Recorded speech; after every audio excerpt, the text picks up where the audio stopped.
Bonjour à toi et bienvenue dans ce nouvel épisode de l'art de ta puissance. J'ai envie de commencer en te souhaitant une merveilleuse année 2025.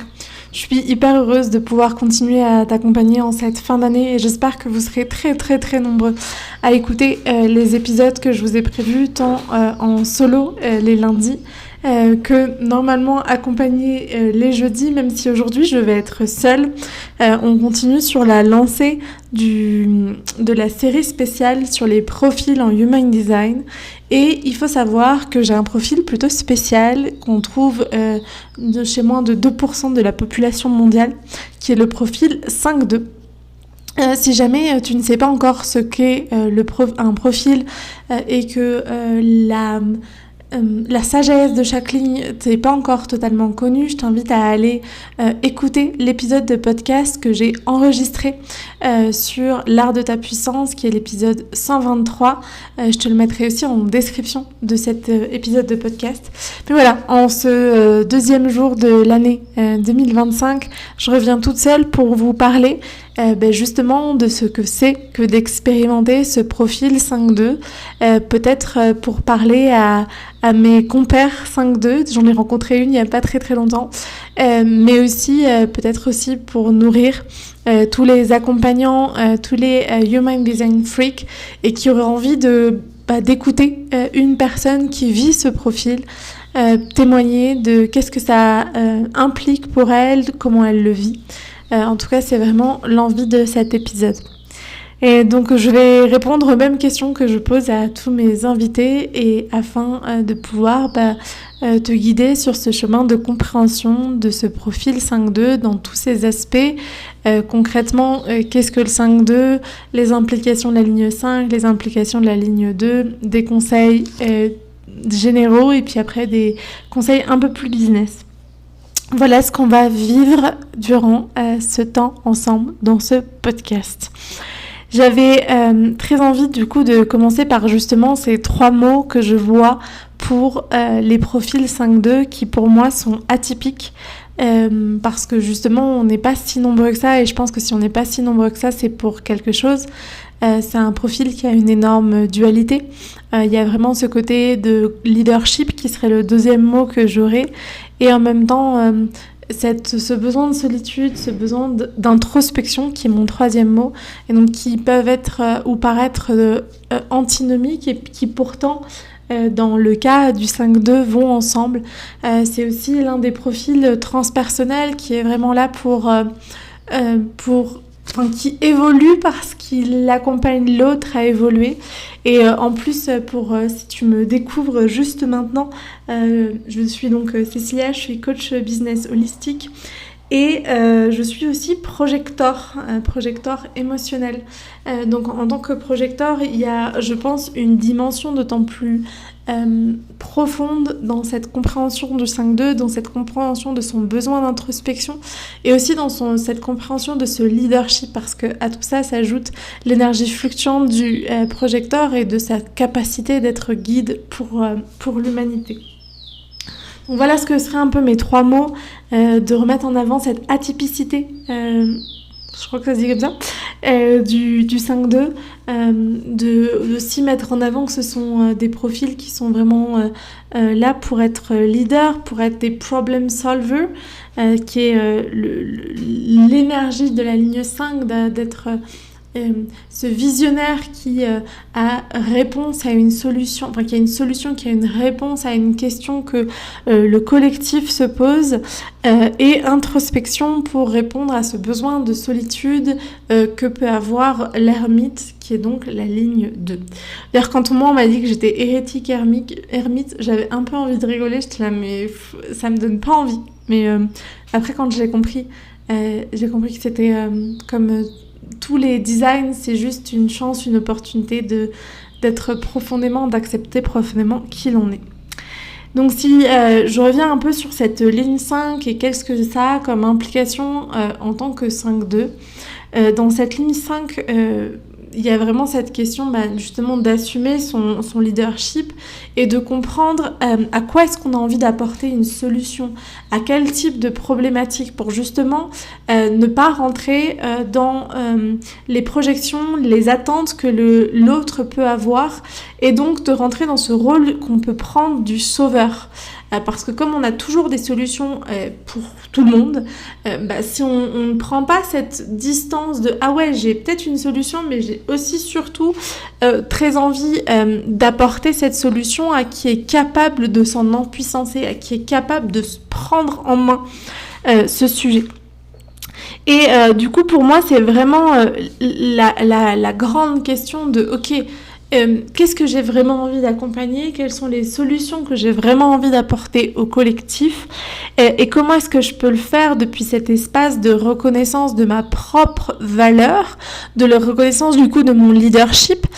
et d'oser assumer ce leadership avec tout ce que ça peut signifier. Et parfois, ça peut signifier devoir dire non. Parfois, ça peut signifier devoir prendre une posture et un positionnement qui n'est pas forcément compris de tous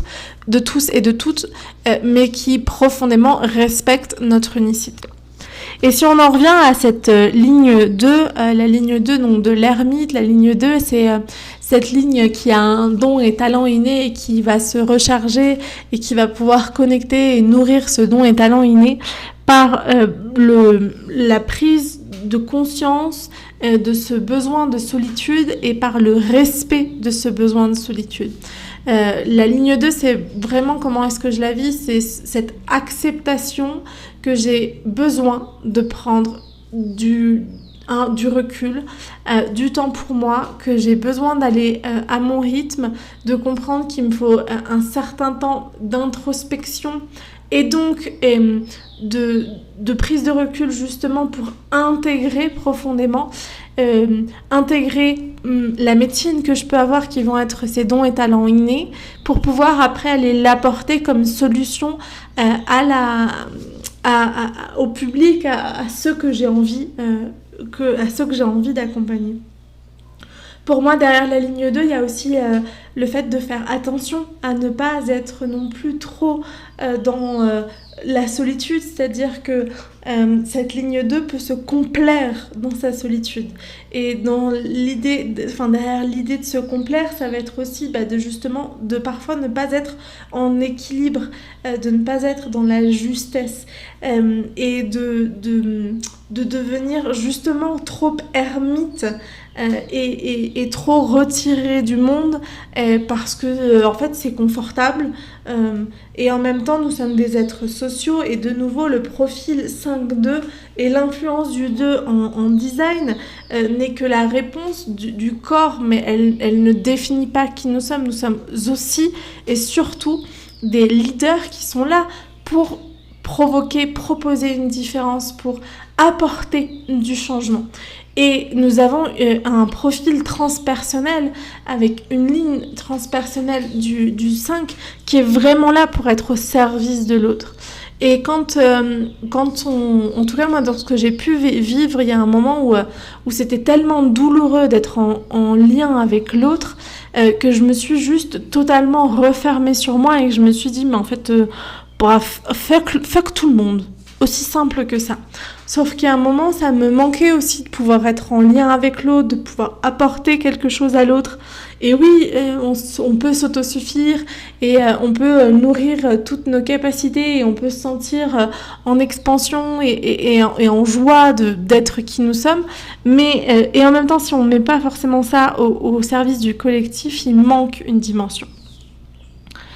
Et donc ce profil 5-2 pour moi c'est un profil très très intéressant réellement de leader et en même temps de leader qui a vraiment qui a et qui peut avoir une grande magnitude et qui en même temps doit dans sa manière de se développer le faire avec une certaine prudence, avec aussi, en tout cas, j'ai la sensation que ce profil 5-2 m'invite aussi à cet espace d'y aller un pas après l'autre, de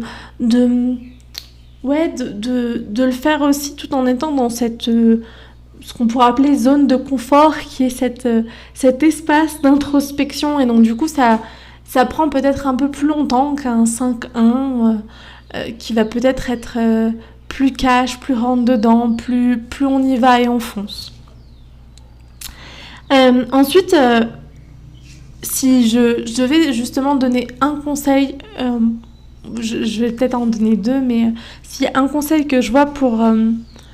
les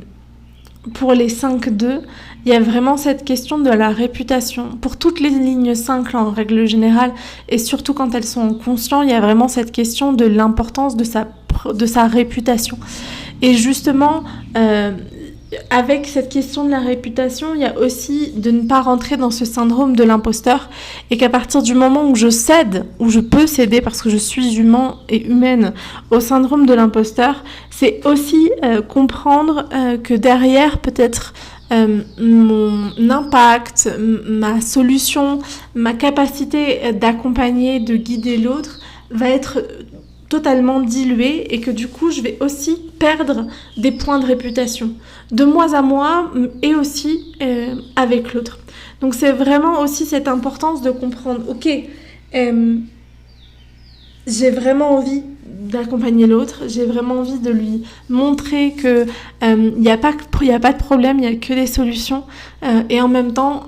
de nouveau, on n'est pas là pour aider et accompagner tout le monde, on n'est pas là pour proposer des solutions à tout le monde, on est aussi là pour proposer des solutions à ceux pour qui on a vraiment une solution, et à ceux aussi qui sont prêts à s'emparer de cette solution et à l'imbriquer, à l'appliquer dans leur propre vie. Et donc derrière cette question de la réputation, vous pouvez le voir qu'il y a vraiment en fond la grande question du syndrome du sauveur dans lequel peut tomber le 5-2, le profil, enfin des personnes avec un profil 5-2. Et ce que j'observe du coup, c'est aussi l'importance d'aller écouter les projections que peut faire l'autre sur soi, d'être ouverte, perceptible, de prendre le temps d'aller écouter aussi ce que pense l'autre, ce que vit l'autre, ce que perçoit l'autre de soi, et être sûr que c'est vraiment aligné, que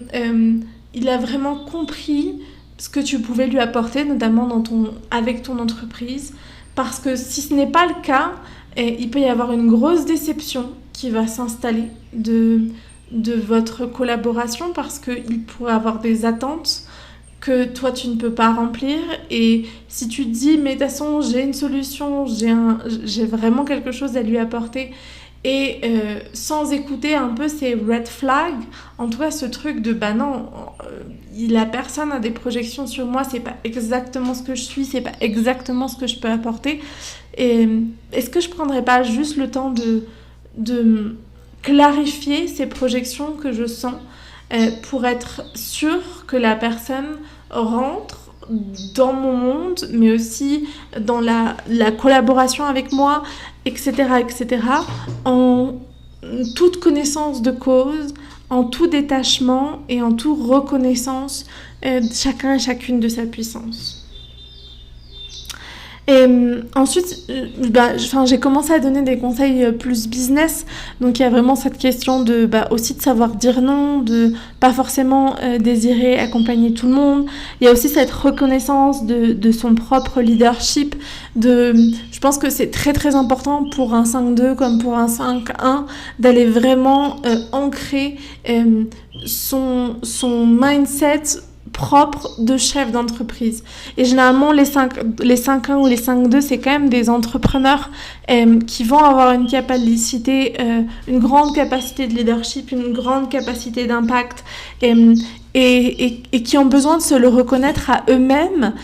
afin de pouvoir certainement avoir des stratégies qui vont être alignées, un positionnement qui va être aligné, une communication, un branding qui va être aligné à ça, et qui va pouvoir justement diffuser ce message au plus grand. Mais derrière cette première question voilà, autour de la réputation, autour finalement de son positionnement en tant qu'entrepreneur. Il y a aussi tout ce qui va découler de ce positionnement qui est de quelle manière est-ce que je m'insère sur le marché. Et vraiment, les 5-2 sont là pour de nouveau apporter une solution innovante à une problématique en utilisant leurs dons et talents innés. Et donc, il y a vraiment cette réflexion de se dire, ok, c'est quoi sur mon sujet, sur mon domaine, sur ma niche, sur quoi je suis expert sans savoir comment est-ce que je suis devenue expert, mais c'est juste, en fait, c'est là, ça fait sens pour moi, c'est simple, c'est facile. Et ça peut être, par exemple, mon amoureuse, elle a une ligne 2, et clairement, c'est quelqu'un qui sait jouer qui sait jouer des instruments, qui dessine, et tout ça de manière totalement innée. Moi, ça va être plutôt, en tout cas dans ce que je ressens de mon talent inné, cette capacité à inspirer, à exprimer, cette capacité aussi à voir, à lire chez l'autre, cette capacité aussi à apprendre de nouveaux outils et à être capable de les de les remanier à ma manière avec ce qui fait sens pour moi. Et moi, je dirais que les profils 5-2 sont vraiment des profils qui sont parfaits pour avoir, par exemple, un positionnement marketing sur son marché qui va être plutôt de l'ordre de l'expertise, de l'ordre de j'ai une solution, j'ai une promesse à faire très concrète pour une population, et je vais le faire en m'appuyant sur ce que je sais de mieux faire et qui est ma signature. Donc c'est vraiment créer des offres signatures, des offres premium où on peut justement se faire plaisir à l'intérieur et aller vraiment positionner son offre premium depuis cette promesse unique qui va être vraiment orientée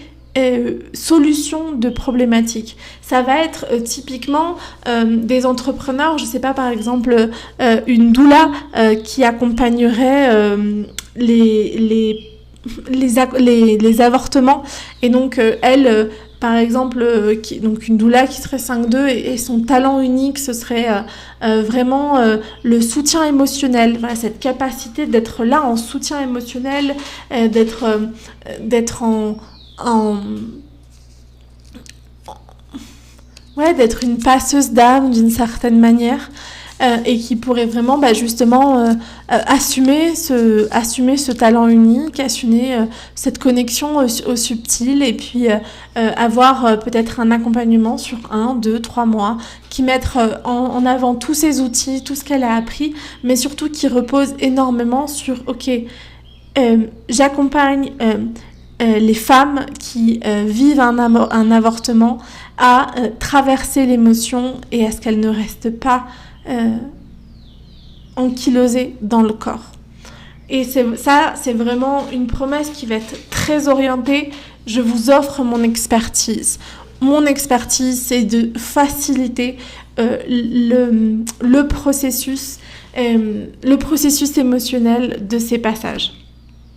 Donc voilà, ce serait vraiment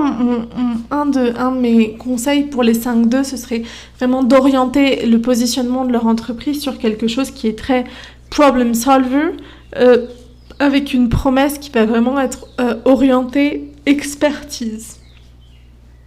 Et la deuxième chose pour moi qui est très importante pour les 5-2, en tout cas qui est très importante pour moi, c'était de comprendre que mon emploi du temps devait inclure des temps d'introspection, alors en plus en tant que projecteur,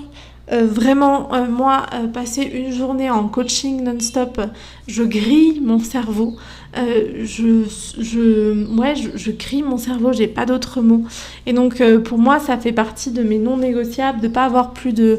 2 rendez-vous dans la journée. Ça fait partie de mes non négociables vraiment que mon emploi du temps inclut des temps dans la nature, de contemplation, inclut des espaces d'écriture, de connexion à moi-même, parce qu'en fait, sans ça, je sens que j'ai pas d'espace, que j'ai pas de puissance pour aller nourrir ce leadership, pour aller nourrir toute cette orientation sur OK, I have a solution for you. There is no problem. There is just solution. Et ça, c'est vraiment très important de prendre en compte ça et d'inclure le fait de vraiment d'avoir un emploi du temps qui inclut du vide, qui inclut du temps de contemplation. Et si je devais vous parler de personnes qui, pour moi, typiquement incarne parfaitement ce profil 5-2, pour moi ce serait typiquement Batman qui aussi a vraiment qui apporte des solutions, qui est là vraiment pour aider la ville de Gotham City, si je me souviens bien de sa ville,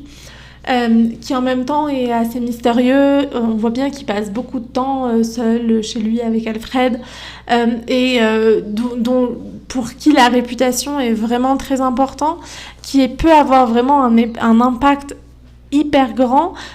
et en même temps qui n'a pas forcément besoin de autant show-off, qui va être aussi vraiment sur cette question de je suis magnétique parce que j'ai un don et talent inné que personne ne peut maîtriser à part moi, parce que c'est mon unicité. Pour moi, Batman a vraiment tout des qualités d'un 5-2. Et puis pendant que je préparais cet épisode aussi, j'ai essayé de chercher des personnes, en tout cas des personnes publiques qu'on peut connaître, et de savoir qui était 5-2. J'en ai pas forcément trouvé. Il y en a un qui, pour moi, peut être aussi l'archétype du 5-2, qui va être Mark Zuckerberg, le créateur de Facebook. Et du coup aussi, le film qui a été fait sur la création de Facebook, justement... met totalement en avant ce qu'est d'être un 5-2. Donc ce film s'appelle The Social Network, et donc on voit que Mark Zuckerberg arrive avec une idée révolutionnaire. Bon, il l'aurait piqué à quelqu'un d'autre, mais bon, c'est autre chose. Avec l'envie de pouvoir connecter, parce qu'il voit qu'il y a un manque de connexion, et il fait depuis ce talent unique, de cette compréhension à la fois du monde du business, mais aussi du monde de l'informatique, qui est encore dans ses prémices. C'est pas comme c'est maintenant, avec justement l'intelligence artificielle, Tesla, le fait qu'on va sur l'espace, etc. Et donc ce film montre bien aussi à quel point Mark Zuckerberg peut être quelqu'un de solitaire, peut être quelqu'un d'introspectif, et a besoin de ces moments d'introspection pour laisser émerger ses idées de génie. Donc pour moi, ça lie bien tout ce côté à la fois leader, à la fois vraiment je vous emmène dans mon monde, et pourtant avec cette capacité d'aller impacter son monde en prenant du recul, en sachant nourrir son espace de solitude, d'introspection, et donc aussi de pouvoir nourrir son don et talent inné. Donc voilà ce que j'avais envie de vous partager sur les profils 5-2. J'espère que ça aura été un épisode qui aura pu servir à tous mes compères 5-2. Si vous avez envie de venir discuter avec moi, je serais tellement curieuse de pouvoir voir comment est-ce que vous-même vous le vivez, vous l'appréhendez. S'il y a des choses aussi peut-être que je n'ai pas forcément encore compris, expérimenté, perçu de mon propre fonctionnement. C'est une passion pour moi. Je suis mais totalement passionnée par le développement personnel, la connexion au vivant, à la spiritualité, et aussi ce Human Design qui pour moi justement allie profondément les deux. Donc n'hésite pas à venir échanger avec moi si tu es 5-2, ou si tu es aussi expert en Human Design et que tu as envie d'en savoir plus, si tu as des questions aussi plus spécifiques sur comment est-ce que je vis mon propre design, en tout cas cette partie de mon design. C'est avec grand plaisir que je pourrais te le partager, parce que moi je trouve ça juste hyper intéressant. En fait, dans ces épisodes de podcast que j'enregistre, je me nourris aussi énormément dans mon expertise sur ce sujet, parce que je sens que c'est pas juste quelque chose que j'ai appris par quelqu'un qui m'a transmis le Human Design ou en écoutant Raoult, mais c'est vraiment en écoutant des personnes qui l'expérimentent et qui peuvent transmettre ce qu'elles expérimentent. En tout cas, je te souhaite de nouveau une très joyeuse année 2025. J'ai été très heureuse de pouvoir t'accompagner en 2024 sur ce podcast. Vous avez été très nombreux à arriver sur le podcast. Vous êtes de plus en plus nombreux à laisser des commentaires, des notes, à échanger avec moi en message privé sur Instagram autour de ces épisodes. Et vous ne savez pas à quel point c'est juste incroyable. Ça me nourrit profondément. Et je suis très, très heureuse de pouvoir démarrer cette année 2025 avec cet épisode. Si tu l'as aimé, n'hésite pas à le partager à tous tes amis fans de Human Design, ou si tu connais quelques personnes atypiques comme moi, 5-2, à laisser un commentaire, à aussi mettre 5 étoiles sur ta plateforme préférée de podcast, à t'abonner au podcast pour que tu puisses recevoir la notification à chaque fois que je publie un épisode. Tout ça, c'est ce qui aide le podcast à être de mieux en mieux référencé et c'est ce qui, du coup, m'accompagne énormément dans la création de ce contenu qui, je le rappelle assez souvent, est un contenu qui est de grande qualité et qui, en même temps, demande énormément de ressources, de mes ressources et que je fais par générosité, par envie de contribuer. Donc vraiment, votre soutien est plus que jamais et toujours hyper primordial quand il s'agit du podcast. Je te souhaite une merveilleuse journée, semaine, début de 2025, présent. Et à tout vite. Ciao, ciao.